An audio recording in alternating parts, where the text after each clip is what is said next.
All right, And thanks, Mitch, Brandy. if Good you're afternoon, good. everybody. I'd like to call to order the Thursday, July 6th, 2023 Watertown Board of Adjustment meeting. Can we get a roll call? Yes, Brink, Here. Hanson, Here. Dolly, Here. Kays, Here. Kohane, Here. Aletsky, Present. and Spire, Ford, and Dargis Johnson are absent. We have a quorum. And so we have 6 members, so with the item that's coming forward on the Board of Adjustment, there will need to be 4 for this item to pass for it, with it being a variance. 5. 5 in favor. Yep. Didn't I say that? No, I said 5-4. Like 5-4 it. So sorry about the confusion.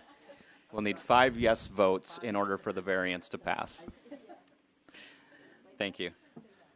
We'll move on to item 3 on the agenda, is the approval of the agenda. Can I get a motion for approval? So moved. Second. Any changes or additions to the agenda? All in favor? Aye. Any opposed? Agenda is approved. Item 4 on the agenda is the approval of the minutes from the June 12th, 2023 meeting. So moved. Do I have a second? Second. Any discussion on those minutes? All in favor? Aye. Any opposed? Those minutes are approved. Moving on to item 5A on the agenda is a variance request. Brandy, can you take us through that? Yes, thank you, Blake. So let me get it pulled up here. The applicant are Terry and Diane Johnson, and then Steve Thurston is the acting agent, asking for a variance on the property at 1272 South Lake Drive. And so I'll show you guys the plans here, but there's an existing deck on the property, and they would be asking for the same setback that is currently existing, because they're wanting to demolish the deck and then reconstruct a 3 Seasons room. And so they would be asking for a 4-foot side yard setback on the north property line. And for this property, because of its lot width, would require a 6.5-foot side yard setback. Because, and I added that provision in the ordinance there for your reference, that because it's less than the 75-foot required lot width and it was platted prior to 2005, then the side yard setback gets reduced to 10% of the lot width. So this lot is 65 feet, and so that's why a 6.5-foot side yard setback is required. So they're asking to still utilize the 4-foot side yard setback that exists today. And I'll show you, you'll see the owner wrote an explanation here. That is in your agenda packet, the property, and then just replacing the existing deck footprint with a 3 Seasons room. So, or a 4, I don't know how many seasons, but with that though, I'll stand by for any questions.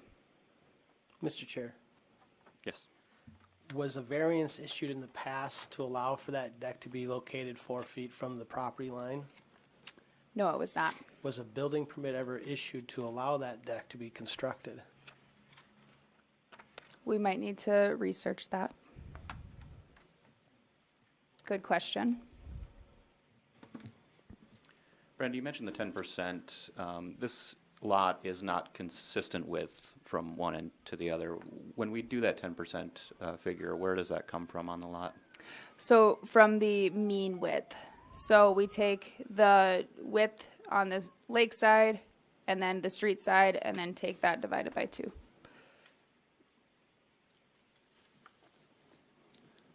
Is that in code? Yes. It looks like the house itself has a setback of 2.9 feet on the north side. Did the house get a variance or that you're aware of? Well, yep, we'll check on that one too. I feel like we looked at that, but I can't recall. Do we know when that house was, well, I'll wait till the applicant comes up. We can ask some questions. Is the applicant here? I'll open it for comments. Terry Johnson, he's the applicant, Bill Riefenberger from Hometown. Mr. Chair? If I may, I've got a little bit of info.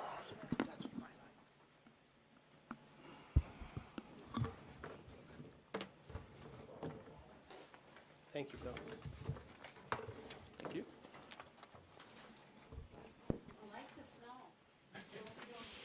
While you're waiting, no building permit existed prior to 2002. From the time of 2002 to 2021 current, an attached garage and a house addition was permitted in 2010, and in 2020, a detached garage and interior remodel permit was issued.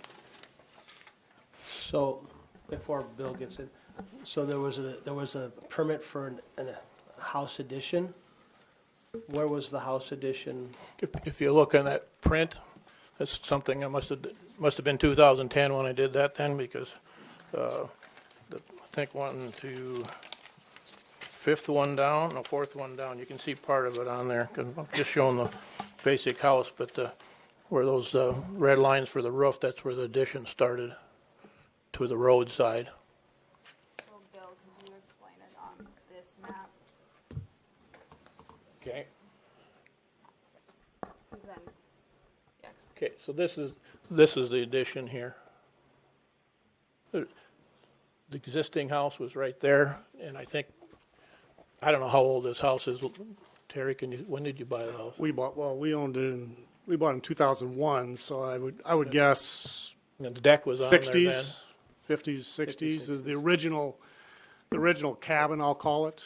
There was a narrower cabin here, then Right. there must have been an addition of a kitchen or something put on here, because you could tell by the roof line, and then we, back in 2010, did this addition, and then more recently, there was a garage added back in here, which it doesn't show on this picture, I don't believe. There was a cinder block garage on the south side, so at that time, we corrected the lot lines on the south side.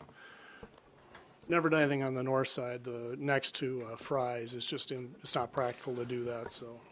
But everything else has been corrected to the proper setbacks. The garage that was constructed? Yeah. What year was that? Last time we did the addition. Yeah, that, Brandy, that showed on that Yeah, your last survey map that you had up a minute 2020, ago. I think. And that structure is So see, yeah, there you can see that. Yep, that structure's 6.5 feet off the property line? yep. Yeah, whatever, we didn't need a variance there, whatever was required was, And two, for the addition that was done in 2010, that met all the setbacks too, so a variance wouldn't have been required. Even though it was a non-conforming use that we were expanding? Right. Yeah, because no, it doesn't, as long as it's still conforming, like the addition is conforming to the setbacks, so that does not. Does not apply? Okay. okay, so on that information I gave you there, the first picture is existing house on the lakeside, shows the deck. And then the second one is a footprint of where the addition would go in place of the deck. Third one is just an elevation of, what is a it's a 3 season, 4 season, it's gonna be a, not glass, but it's that plexiglass type material, so it's screened. And then the one that I got handwritten Lakeside on it, that's how the roof as it is today. And the next one would show how the roof would tie in. It actually works out pretty good because it ties right into that one slope of the existing roof. If you go back to the first picture, I know there was some comment, well, if you made the addition smaller, well, we've got that, the 2 windows are the living room, the door comes out of the living room, so we really can't get over far enough to deal with that, quite honestly, anyway. We got to stay on that side of the window, and that's where the deck is right on the edge of the window, which you can see on the last picture, where the edge of the deck is right to the edge of the window. We actually have to go, the deck is 20, we're proposing 22, just because we need to go a little wider on each side to miss each of those windows. And then on that front elevation, then the other window is a bedroom. So it's a living room, bedroom to the lakeside. Mr. Chair. Yes, sir. So the lowest floor of the addition is still going to be above the floodplain elevation, base flood elevation? Yes, that was surveyed by Brinkman.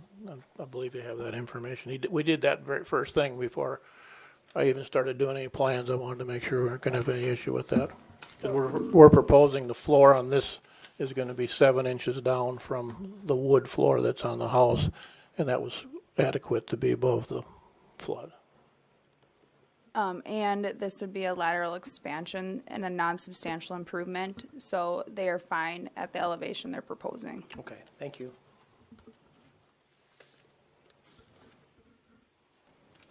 Mr. Chair, Yes, sir. have we received any comments from the neighbors to the north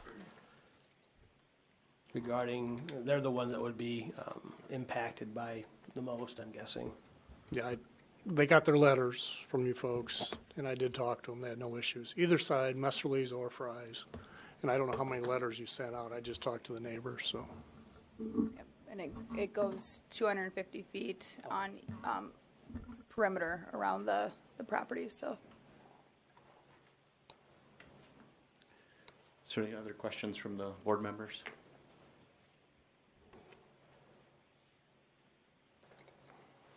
All right. Is there anybody here to speak on behalf or against? All right, thank you, guys. Mr. Chair, just a question for staff. So what is the actual lot width from where the structure is going to be constructed at that point? What is the actual lot width there? It is 54 feet. So if this was a conventional lot and everything was square at 54 feet, what would be the minimum lot width, lot side yard? 5.4. 5.4, and they're asking to be 4. So they still would need a variance if this was a conventional lot anywhere in what I would say city proper.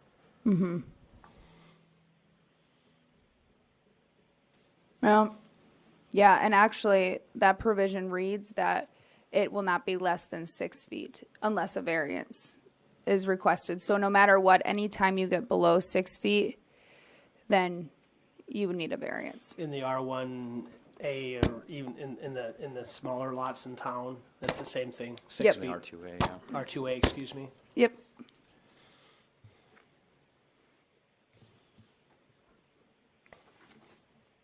Because really the closer you get, the more you're impacting building code and fire separation. So that's the idea of like a 6-foot minimum, is that you're keeping that separation for each property owner. What is the distance between the two existing structures on the property to the north and this proposed? What will that distance be? If Let's see if this they- variance was granted? Okay, so, and I mean, nothing changes. It won't be exacerbated because Yeah. the principal structure is closer than the 4-foot they're requiring. That's my point. I mean, I was just curious, what is the existing? Let's see if we if can we kind were- of, If we were roughing it. yeah, rough through these trees here. Would it be about 9.5 feet, 9 feet? Does that seem right? 9, 10 feet right now currently Yeah. between the structures. Yep. And the only difference that we're talking about here is basically we're having, as opposed to a deck with a 3-foot railing, I've got a deck with a 8-foot sidewall. Screened in porch. Screened-in porch, but theoretically of similarly size. Okay, thank you.